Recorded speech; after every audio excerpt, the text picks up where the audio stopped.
ಇನ್ನೊಂದು ಕಡೆ ವಿಜೇಂದ್ರ ಕೂಡ ಮಾತನಾಡಿದ್ದಾರೆ. ಏನಂತ, ಒಂದು ವಾರದಲ್ಲಿ ಉತ್ತರ ಸಿಗುತ್ತೆ, ನಾನೇ ರಾಜ್ಯಾಧ್ಯಕ್ಷನಾಗಿ ಮುಂದುವರಿತೀನಿ ಅಂತ ವಿಜೇಂದ್ರ ಹೇಳಿದ್ದಾರೆ. ಬಿಜೆಪಿ ರಾಜ್ಯ ಘಟಕದ ಅಧ್ಯಕ್ಷ ಯಾರು ಎಂಬುದಕ್ಕೆ ಇನ್ನೊಂದು ವಾರದಲ್ಲಿಯೇ ಉತ್ತರ ಸಿಗಲಿದೆ. ತದನಂತರ ಪಕ್ಷದಲ್ಲಿ ಉಂಟಾಗಿರುವ ಎಲ್ಲಾ ಗೊಂದಲಗಳಿಗೂ ಉತ್ತರ ಸಿಗಲಿದೆ ಅಂತ ವಿಜೇಂದ್ರ ಹೇಳಿದ್ದಾರೆ.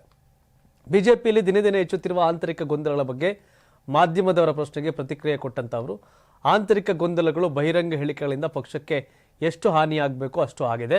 ಪಕ್ಷದ ರಾಜ್ಯ ಘಟಕದ ಅಧ್ಯಕ್ಷನಾಗಿ ಜವಾಬ್ದಾರಿ ಅರಿವು ನನಗಿರೋದ್ರಿಂದ ಕಳೆದೊಂದು ವರ್ಷದಿಂದ ಪಕ್ಷದ ಮುಖಂಡರು ಹಾಗೂ ಪಕ್ಷದ ವಿರುದ್ಧ ಯಾವುದೇ ಬಹಿರಂಗ ಹೇಳಿಕೆ ನೀಡಿಲ್ಲ.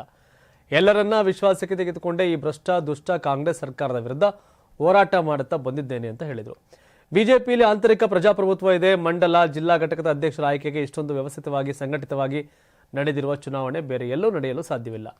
ಪಕ್ಷದ ವರಿಷ್ಠರ ನಿರ್ಧಾರದಂತೆ ಎಲ್ಲವೂ ನಡೆದಿದೆ ಎಂದು ವಿಜೇಂದ್ರ ಹೇಳಿದರು. ರಾಜ್ಯದ ಜನರಿಗೆ, ಪಕ್ಷದ ಕಾರ್ಯಕರ್ತರು, ಶಾಸಕರಿಗೆ ಪಕ್ಷದ ಸಂಘಟನೆಯಲ್ಲಿ ವಿಜೇಂದ್ರ ಮಾಡಿರುವ ಕೆಲಸ ಗೊತ್ತಿದೆ. ನನಗೆ ವಿಶ್ವಾಸವಿದೆ. ಎಲ್ಲರ ಸಹಕಾರದಿಂದ ಬಿಜೆಪಿ ರಾಜ್ಯ ಘಟಕದ ಅಧ್ಯಕ್ಷನಾಗಿ ಮುಂದುವರಿಯುವೆ. ಪಕ್ಷವನ್ನ ಮತ್ತೆ ಬಲಪಡಿಸುವೆ ಅಂತ ವಿಜೇಂದ್ರ ಹೇಳಿದರು. ಬಿಜೆಪಿಯಲ್ಲಿ ಆಂತರಿಕ ಪ್ರಜಾಪ್ರಭುತ್ವದ ವ್ಯವಸ್ಥೆ ಇದೆ. ಒಂದು ವಾರದ ಬಳಿಕ ಎಲ್ಲವೂ ಸರಿಯಾಗಲಿದೆ. ವ್ಯವಸ್ಥಿತವಾಗಿ ಸಂಘಟನೆ, ಚುನಾವಣೆ ನಡೆಯುವುದು ಬಿಜೆಪಿಯಲ್ಲಿ ಮಾತ್ರ. ಮಂಡಲ ಮಟ್ಟದಿಂದ ರಾಜ್ಯ ಮಟ್ಟದವರೆಗೂ ಚುನಾವಣೆ ನಡೆಯುತ್ತದೆ. ರಾಷ್ಟ್ರೀಯ ಅಧ್ಯಕ್ಷರ ಚುನಾವಣೆ ವ್ಯವಸ್ಥಿತವಾಗಿ ನಡೆಯುತ್ತದೆ. ಪಕ್ಷದ ಕಾರ್ಯಕರ್ತರು ಹೋರಾಟ ಮಾಡಿಕೊಂಡು ಬಂದಿದ್ದಾರೆ. ರಾಜ್ಯದಲ್ಲಿ ಕಾಂಗ್ರೆಸ್ ಭ್ರಷ್ಟ ಸರ್ಕಾರದ ವಿರುದ್ಧ ನಿರಂತರ ಹೋರಾಟ ಮಾಡ್ತೇನೆ. ನಾನು ಅಧ್ಯಕ್ಷನಾಗಿ ಕೆಲಸ ಮಾಡಿದ ರೀತಿ ಕಾರ್ಯಕರ್ತರಿಗೆ ಗೊತ್ತಿದೆ. ನಾನು ಮತ್ತೆ ಬಿಜೆಪಿ ರಾಜ್ಯಾಧ್ಯಕ್ಷನಾಗುತ್ತೇನೆ. ಈ ಬಗ್ಗೆ ಪೂರ್ಣ ವಿಶ್ವಾಸವಿದೆ ಅಂತ ವಿಜೇಂದ್ರ ಆಶಯವನ್ನು ವ್ಯಕ್ತಪಡಿಸಿದ್ದಾರೆ. ಅಂದರೆ ನಾನು ಯಾರು ಏನೇ ಹೇಳಿದ್ರು, ಯಾರು ಏನೇ ನನ್ನ ವಿರುದ್ಧ ಮಾತನಾಡಿದ್ರು ನಾನು ದೂರನ್ನು ಕೊಟ್ಟಿಲ್ಲ. ರಾಜ್ಯದ ಅಧ್ಯಕ್ಷನಾಗಿ ಕರ್ತವ್ಯದ ಅರಿವು ನನಗಿದೆ. ಭಾಳ ದೊಡ್ಡ ಜವಾಬ್ದಾರಿಯನ್ನು ಕಳೆದ 1 ವರ್ಷದಿಂದ ಪೂರೈಸಿದ್ದೀನಿ. 8-10 ದಿನಗಳಲ್ಲಿ ರಾಜ್ಯದ ಅಧ್ಯಕ್ಷ ಯಾರೆಂಬುದು ಉತ್ತರ ಸಿಗಲಿದೆ. ಬಳಿಕ ಎಲ್ಲ ಸಮಸ್ಯೆಗಳು ಬಗೆಹರಿಯುತ್ತೆ ಅನ್ನೋದು ವಿಜೇಂದ್ರ ಅವರ ವಿಶ್ವಾಸ. ಬಟ್ ವಿಜೇಂದ್ರ ಈ ಥರ ವಿಶ್ವಾಸದಲ್ಲಿರೋ ಕಾರಣಕ್ಕೆ ಯತ್ನಾಳ್ ಟೀಮ್ ಕುಣಿತೈತೆ, ಕೊತ್ತ ಅಂತ ಕುದಿತಾರೆ ಅವರೆಲ್ಲ. ಕಾರಣ ಇಷ್ಟೇ, ವಿಜೇಂದ್ರ ಅಧ್ಯಕ್ಷ ಅಲ್ಲ. ವಿಜೇಂದ್ರ ಪಕ್ಷವನ್ನು ಕಟ್ಟೋದಲ್ಲ, ಹಾಳು ಮಾಡೋದು ಕೆಲಸ.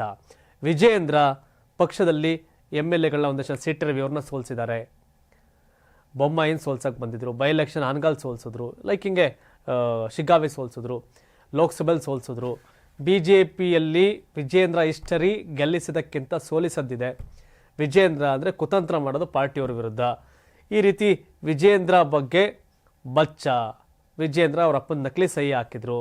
ಎಲ್ಲರ ಮುಂದೆ ಪೂಜ್ಯ ತಂದೆ, ಹಿಂದೆಗಡೆ ಬಾಯಿ ಬಂದಾಗ ಅವ್ರ ಅಪ್ಪನ ಬೈತಾರೆ. ಸೊ ಹಾಗಾಗಿ ವಿಜೇಂದ್ರ ಯೋಗ್ಯ ಅಲ್ಲ ಅನ್ನೋದು ಇವರೆಲ್ಲರ ವಾದ. ಬಟ್ ಹೈಕಮಾಂಡ್ ಇವೆಲ್ಲ ನೋಡಿದಾಗ ಹೈಕಮಾಂಡ್ ಯೋಗ್ಯವಾಗಿದೆಯಾ ಅಂತ ಅನ್ಸುತ್ತೆ.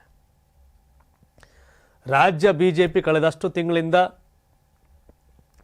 ರಾಜ್ಯಾಧ್ಯಕ್ಷ ವಿಜೇಂದ್ರ ವರ್ಸಸ್ ಯತ್ನಾಳ್ ಟೀಮ್ ಬೀದಿಲಿ ಗುದ್ದಾಡ್ತಾವ್ರೆ, ಬಾಯಿಗೆ ಬಂದಂಗೆ ಮಾತಾಡ್ತಾವ್ರೆ.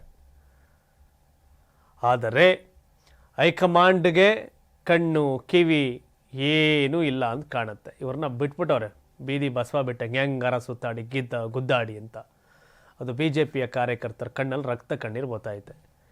ಏನು ನಮ್ಮ ಪಾರ್ಟಿ ಹಿಂಗಾಗೋಯ್ತಲ್ಲ ಅಂತ. ನಿಜವಾಗಿಯೂ ಬಿಜೆಪಿ ಕಾರ್ಯಕರ್ತರು ಈ ಘಟನೆ ಬಗ್ಗೆ ಇಡೀ ಶಾಪ ಆಗ್ತಿದ್ದಾರೆ. ವಿಜೇಂದ್ರ ಅವರು ಅಧ್ಯಕ್ಷ ಆದಮೇಲೆ ಹ್ಯಾಂಡಲ್ ಮಾಡಿದ ರೀತಿ ಬಗ್ಗೆನೂ ಆಕ್ರೋಶ ಇದೆ. ಹಾಗಾಗಿ ಅಧ್ಯಕ್ಷ ಅಲ್ಲ ಅದಕ್ಷ, ಅಸಮರ್ಥ ಅನ್ನೋದು ಯತ್ನಾಳವಾದ. ಈಗ ಗೊತ್ತಾಗುತ್ತೆ ಹೈಕಮಾಂಡಲ್ಲಿ ಯಾರು ಸಮರ್ಥರು ಏನು ಅಂತ. ಬಟ್ ಬಿಜೆಪಿ ಇಮೇಜ್ ಮೂರಾಬಟ್ಟೆ ಆಗೋಗಿದೆ. ಹಾಗಾಗಿ ಇನ್ನೂ ಕಳ್ಕೊಳ್ಳೋಕ್ಕೆ ಏನು ಉಳ್ಕೊಂಡಿಲ್ಲ ಅಲ್ಲಿ, ನೋಡಬೇಕು. ಬಟ್ ಆ ಪಾರ್ಟಿ ಸ್ಟ್ರೆಂತೆ ನಿಸ್ವಾರ್ಥವಾಗಿ ಸೇವೆ ಮಾಡೋ ಕಾರ್ಯಕರ್ತರು. ಬಟ್ ಇಂಥ ಕಿತ್ತಾಡೋ ಪಾರ್ಟಿ ಲೀಡ್ರ್ಗಳು ಅಲ್ಲಿ ಸೇರ್ಕೊಂಡ್ರೆ ಅದು ದೊಡ್ಡ ಸಮಸ್ಯೆ. ನಮ್ಮಿಂದನೇ ಎಲ್ಲ, ನಾವೇ ಎಲ್ಲ ಅನ್ನೋ ಒಂದಷ್ಟು ಜನ ದುರಹಂಕಾರಿಗಳ ಸಮಸ್ಯೆ. ನೋಡ್ಬೇಕು ಮುಂದೇನು ಅಂತ.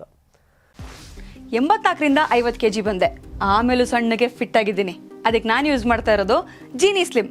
ಸಣ್ಣ ಆಗೋಕ್ಕೆ ಜೀನಿ ಸ್ಲಿಮ್ ಯೂಸ್ ಮಾಡಿದೆ, ಹೆಲ್ದಿನೂ ಅದೇ. ನೀವು ಸಣ್ಣ ಆಗಬೇಕಾ, ಹೆಲ್ದಿ ಆಗಬೇಕಾ? ಹಾಗಿದ್ರೆ ಜೀನಿ ಸ್ಲಿಮ್ ಯೂಸ್ ಮಾಡಿ. ಸಣ್ಣ ಆಗೋದಕ್ಕೆ ಯಾವುದೋ ಪ್ರಾಡಕ್ಟ್ ಹೇಳ್ತಾ ಇದ್ದಾಳೆ, ಏನಾದರೂ ಸೈಡ್ ಎಫೆಕ್ಟ್ಸ್ ಇದೆ ಅಂತ ಯೋಚನೆ ಮಾಡ್ತಾ ಇದ್ದೀರಾ? ಖಂಡಿತ ಇಲ್ಲ, ಯಾಕಂದರೆ ಇದು ಕೆಮಿಕಲ್ ಫ್ರೀ. ಸಣ್ಣ ಆಗಬೇಕು ಅಂದರೆ ಜೀನಿ ಸ್ಲಿಮ್ ಯೂಸ್ ಮಾಡಿ. ಹೆಚ್ಚಿನ ಮಾಹಿತಿಗೆ ಕೆಳಗೆ ಡಿಸ್ಪ್ಲೇ ಆಗ್ತಿರೋ ನಂಬರ್ಗೆ ಕಾಲ್ ಮಾಡಿ.